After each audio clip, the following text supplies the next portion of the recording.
Hi guys, welcome to Jeeva Bikes. நேற்று நம்ம என்ன பார்த்தோம் அப்படின்னா ஒரு செகண்ட் ஹேண்ட் வண்டி வாங்கணும் அப்படின்னா அதில் என்னெல்லாம் பார்த்து வாங்கணும் அப்படிங்கிறத பற்றி பார்த்தோம். இன்றைக்கி நம்ம வீடியோவில் என்ன பார்க்க போகிறோம் அப்படின்னா செகண்ட் ஹேண்ட் வண்டி வாங்கின அப்புறம் என்னெல்லாம் பண்ணணும், அதாவது அந்த வண்டி நீங்கள் எடுத்துகிட்டு போன அப்புறம் நீங்கள் என்னெல்லாம் பண்ணிக்கணும், என்ன வேலைலாம் பார்க்கணும் அப்படிங்கிறத பற்றி தான் பார்க்க போகிறோம். வாங்க வீடியோக்குள்ளே போகலாம்.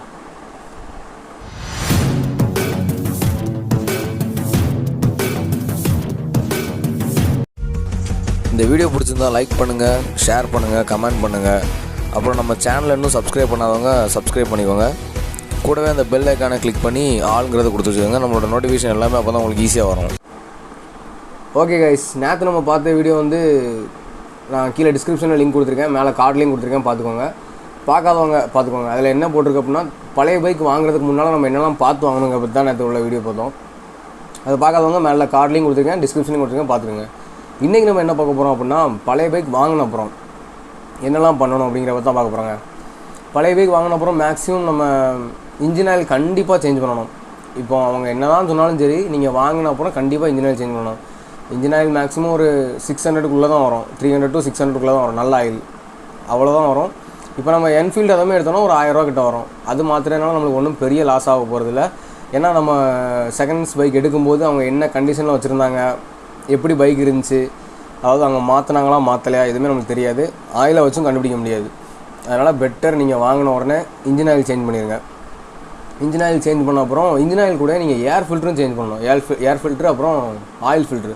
இன்னும் நிறைய பேருக்கு ஆயில் ஃபில்ட்ருனா என்னென்னே தெரியாது, ஆயில் ஃபில்ட்ரு இருக்கிறதும் தெரியாது. கண்டிப்பாக ஆயில் ஃபில்ட்ரு சேஞ்ச் பண்ணணும். ஏர் ஃபில்ட்ரு மேக்ஸிமம் சேஞ்ச் பண்ணுறாங்க. இப்போ புல்லட்டாக இருந்துச்சு அப்படின்னா க்ளீன் பண்ணி போட்டுக்கலாம் ஏர் ஃபில்ட்ரை. அதுவுமே ஒரு லெவலுக்கு மேலே போச்சுன்னா ஆகாது, நம்ம சேஞ்ச் பண்ணி தான் ஆகணும். அதனால் கண்டிப்பாக ஏர் ஃபில்ட்ரு சேஞ்ச் பண்ணணும். ஆயில் ஃபில்ட்ரு கண்டிப்பாக சேஞ்ச் பண்ணணும். ஏன்னா இப்போ இன்ஜின் ஆயில் சேஞ்ச் பண்ணும்போது ஆயில் ஃபில்ட்ரு சேஞ்ச் பண்ணலை அப்படின்னா பழைய ஆயில் ஃபுல்லாக அந்த ஃபில்டரில் இருக்கும், புது ஆயிலை உள்ளே வரக்கூடாது, ஃபுல்லாகவே அந்த டஸ்ட்டு எல்லாமே அதில் மிக்ஸ் ஆகிருக்கும். அதனால் ஆயில் ஃபில்ட்ரு கண்டிப்பாக சேஞ்ச் பண்ணணும். நீங்கள் ஃபஸ்ட்டு பண்ண வேண்டியது இன்ஜின் ஆயில், ஏர் ஃபில்ட்ரு, ஆயில் ஃபில்ட்ரு, இந்த மூணையும் கண்டிப்பாக சேஞ்ச் பண்ணணும். செகண்ட்ஸ் பைக் எடுக்கிறவங்க ஃபஸ்ட்டு இந்த மூணையும் சேஞ்ச் பண்ணணும் கண்டிப்பாக.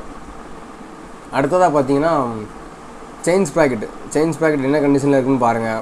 ஓரளவுக்கு ஓடும் அப்படின்னா டைட் பண்ணி வச்சு ஓட்டலாம். இல்லை அதோட எண்டுக்கு வந்துருச்சு அப்படின்னா கண்டிப்பாக செயின் ஸ்ப்ராக்கெட் சேஞ்ச் பண்ணணும். சேஞ்ச் பண்ணாத பட்சத்தில் செயின் பிரேக் ஆகிறதுக்கு நிறையா சான்ஸ் இருக்குது. பிரேக் ஆகும், ஸ்லிப் ஆகி ஓடும். இப்போ நீங்கள் ஒரு 80 to 90 km ஸ்பீடில் போயிட்டுருக்கீங்க, அந்த ஸ்பீடில் போய்ட்டுருக்கும்போது செயின் கட் ஆகிருச்சு அப்படின்னா ஒன்றுமே செய்ய முடியாது. அது பெரிய ஒரு மேஜர் ஆக்சிடெண்ட்டில் தான் கொண்டு விடும். அதனால் செயின் ஸ்ப்ராக்கெட்டை பார்த்துக்கோங்க எப்படி இருக்குன்ட்டு, மெக்கானிக்கை கூப்பிட்டு பார்த்துக்கோங்க. அவங்க ஓகே செட் ஆகும் இருக்கட்டும் அப்படின்னாங்கன்னா இருக்கட்டும். இல்லை போயிருச்சு, இல்லை ஒரு அரை கண்டிஷன் இருந்தால் கூட ஒன்றும் பிரச்சனை இல்லை, வச்சு ஓட்டலாம். பட் கம்ப்ளீட்டாக போயிருச்சு அப்படிங்கிற பட்சத்தில் நீங்கள் கண்டிப்பாக மாற்ற ஆகணும். அது உங்களுக்கு நார்மலாகவே தெரிஞ்சிடும். வண்டி ஓட்டும் போதே சவுண்ட் ரொம்ப கேட்கும், நீங்கள் லூப் பண்ணி ஓட்டிகிட்டே இருப்பீங்க, இருந்தாலும் அந்த சவுண்ட் நிற்காது. அதனால் கண்டிப்பாக செயின் ஸ்ப்ராக்கெட்டை பார்த்துட்டு மாற்றணும். வேறு என்ன பண்ணணும் அப்படின்னா ஒயரிங் வேலை எதாக இருக்கான்னு பாருங்கள். சப்போஸ் இண்டிகேட்ரு, ஹெட்லைட்டு இந்த மாதிரி எதுவும் வேலை இருக்கான்னு பாருங்க. மேக்ஸிமம் நீங்கள் ஒரு 16-15 அப்புறம் உள்ள வண்டி எடுத்திங்கன்னா அந்த மாதிரி ப்ராப்ளம்லாம் இருக்காது. அதே மாதிரி வச்சு ஓட்டுறவங்கள பொறுத்து இருக்குது. மேபி நீங்கள் அந்த கடையில் எந்த கடையில் எடுக்கிறீங்களோ அதெல்லாம் சேர்த்து பண்ணித்தர மாதிரி நீங்கள் முதல்ல பேசுங்க ரேட்டு. அப்படி பேசுங்கன்னா உங்களுக்கு ஈஸியாக இருக்கும். ஏன்னா அவங்களுக்கு தெரிஞ்ச கடையில் விட்டுருப்பாங்க. அது உங்களுக்கு உடனே எப்படி சொல்லணும்னா அவங்களே அமௌண்ட் கொடுத்து பார்த்துருவாங்க. இப்போ அவங்களுக்கு தெரிஞ்ச கடைனா ரேட்டு கம்மியாக இருக்கும், அவங்க பார்த்து கொடுத்துருவாங்க. இல்லை நீங்கள் பார்த்து கொடுங்க, நான் அதுக்குள்ள அமௌண்ட் தந்துட்டே நீங்கள் பேசுனீங்கன்னா அதே அவங்க பார்த்து கொடுத்துருவாங்க. இண்டிகேட்ரு அப்புறம் ஹெட்லைட், இந்த ஒயரிங் வேலையெல்லாம் பார்க்கணும், ஹார்ன்லாம் அடிக்குதான்னு. ஏன்னா அது நார்மலாக பார்க்கும்போது நமக்கு ஒன்றும் தெரியாது, ஹார்ன்லாம் அடித்தானே அடிக்கலாம் என்னென்னு போகணும். ஆனால் ஒரு எமர்ஜென்சி அப்படிங்கும்போது கண்டிப்பாக அது ஒரு பெரிய ப்ராப்ளம் ஆகும். அதனால் அதெல்லாம் சேஞ்ச் பண்ணோம்னா முதல்ல சேஞ்ச் பண்ணிக்கோங்க. அடுத்ததான் நம்ம பார்க்க போகிறது இன்சூரன்ஸுங்க. இன்சூரன்ஸ் மேக்ஸிமம் செகண்ட் ஹேண்ட் பைக்கில் இருக்காது. 2018 அதுக்கு மேலே இருக்க வண்டிக்கு மட்டும் தான் 5 வருஷம் இன்சூரன்ஸ் அது கண்டிப்பாக இருக்கும். அதுக்கு முன்னால் எடுக்கிற வண்டிக்கு வச்சு ஓட்டின ஓனரை பொறுத்தா இருக்குது. அவங்க இன்சூரன்ஸ் போட்டிருந்தாங்க அப்படின்னா இருக்கும். மேக்ஸிமம் யாருமே செகண்ட்ஸ் கொண்டாந்து கொடுக்குற பைக்கில் போட மாட்டாங்க. அதனால் நீங்கள் பைக் வாங்கின உடனே பண்ண வேண்டியது நேம் ட்ரான்ஸ்ஃபரும் இன்சூரன்ஸ் தான். உங்கள் பேருக்கு வண்டியை மாற்றிட்டு அப்புறம் நீங்கள் இன்சூரன்ஸ் போட்டுக்கோங்க. நேம் ட்ரான்ஸ்ஃபர் பண்ணிங்க அப்படின்னா உங்களுக்கு ஃப்யூச்சரில் சப்போஸ் ஏதாவது ஒரு ஆக்சிடென்ட் எதுவும் நடந்துச்சு, மைனர் ஆக்சிடென்ட்டோ இல்லை மேஜர் ஆக்சிடென்ட்டோ நடந்துச்சு அப்படின்னா அந்த இன்சூரன்ஸ் கிளைம் பண்ணுறது உங்களுக்கு ஈஸியாக இருக்கும்.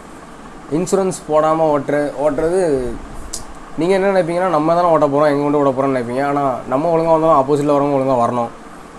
அதனால் நம்ம இன்சூரன்ஸ் போடுறது பெட்டர். அதுவும் நீங்கள் தேர்ட் பார்ட்டி போடுறதோட ஃபஸ்ட் பார்ட்டி போடுங்க. ஃபஸ்ட் பார்ட்டி போட்டிங்கன்னா இப்போ சின்ன வண்டி 150cc உள்ள வண்டிலாம் நார்மலாக உள்ள இன்சூரன்ஸ் 950 ரூபா வரும் தேர்ட் பார்ட்டி. ஃபஸ்ட் பார்ட்டினா அதுலேருந்து கூட ஒரு 400 ரூபா வரும் 1 இயருக்கு.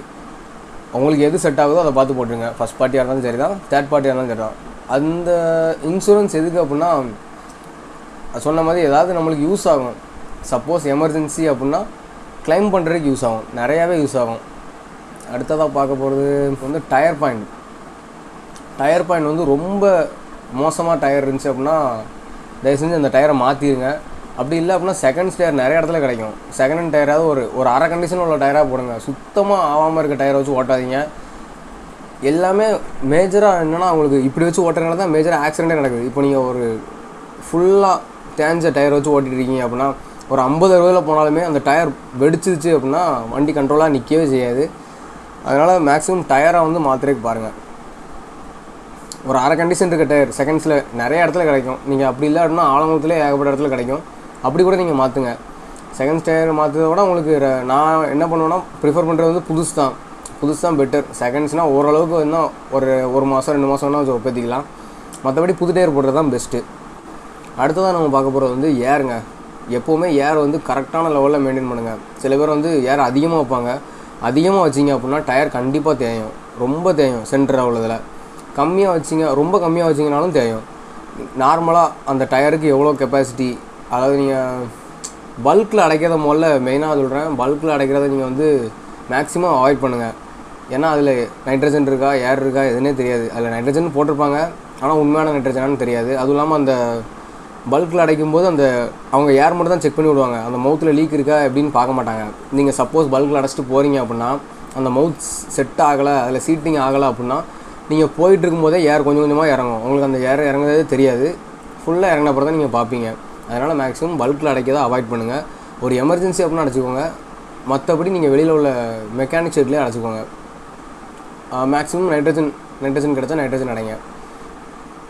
இன்ஜின் ஆயில் தான் நான் மெயினாக சொன்னது தான். இன்ஜின் ஆயில் நீங்கள் கண்டிப்பாக மாற்றணும். ஒரு 400 500 உள்ளதை மாற்றுறதுக்கு யோசித்து கடைசியில் மொத்தமாக இன்ஜின் ஜாம் ஆகி நிற்கும். ஒரு 3000 4000 3000லாம் கம்மி, 6000 8000 அந்த மாதிரி பெரிய செலவில் வந்து நிற்குங்க. அந்த மாதிரிலாம் விட்டுறாதீங்க வண்டியை. அதுக்கப்புறம் நம்ம எடுத்து வேலை பார்க்குறது ரொம்ப ரிஸ்க் ஆகிரும்.